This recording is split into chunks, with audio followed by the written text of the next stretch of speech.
I started training in February of 1960 and turned my life around. I was a real quiet, shy type of a kid. When I got involved in the martial arts, I was sent to, I joined the military right out of high school, and I was sent to Korea, and that's where I got my exposure to the martial arts. And so I started training in what they called Tangsudo then. It's called Taekwondo now.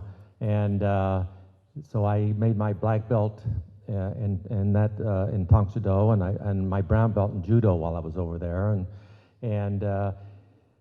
What turned me around when I came back from Korea, I had all through school, I'd never gotten from a class and given a book report or anything like that. When the teachers say, my real name is Carlos, by the way, and they'd say, would you come up and give a book report? And I'd just go, no.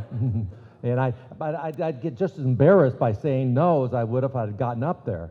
But I went through that, and then when I came back from Korea, I was stationed at March Air Force Base in Riverside, California, and in 1962, not many people knew what the martial arts was about, and so I'd be out there doing my kicks and all this stuff here, and they said, the guys would say, "What are you doing, man?" And so I told them, and they said, "Why don't you teach us that stuff?"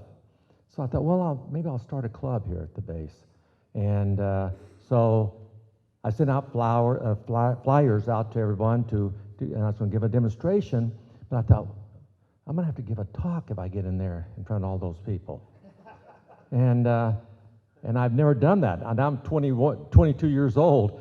And so I wrote out about a half-a-page speech. And I memorized that thing for 2 weeks. And I could say it forwards, backwards, inside out. Now, this was 1962, and I can still remember it very vividly.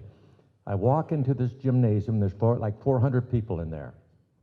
And the microphone's laying on the floor, so I go and I pick up the microphone, and I say, "Good evening, ladies and gentlemen. My name is Chuck Norris, and I'd like to welcome you here tonight."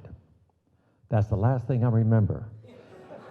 Next thing I remember is I'm walking out in the middle of the floor to do my demonstration, and I'm thinking, did I finish my speech, or did I just lay the microphone down? Well, to this day, I still don't know. But it broke that egg of insecurity that I'd carried around for 22 years, and then I just kept forcing myself to do it until I was finally able to pop that egg open. So to say that the martial arts is a big part of my life, it is my life. I wouldn't be where I am today if it hadn't been for the martial arts. I would not have made it into the film world.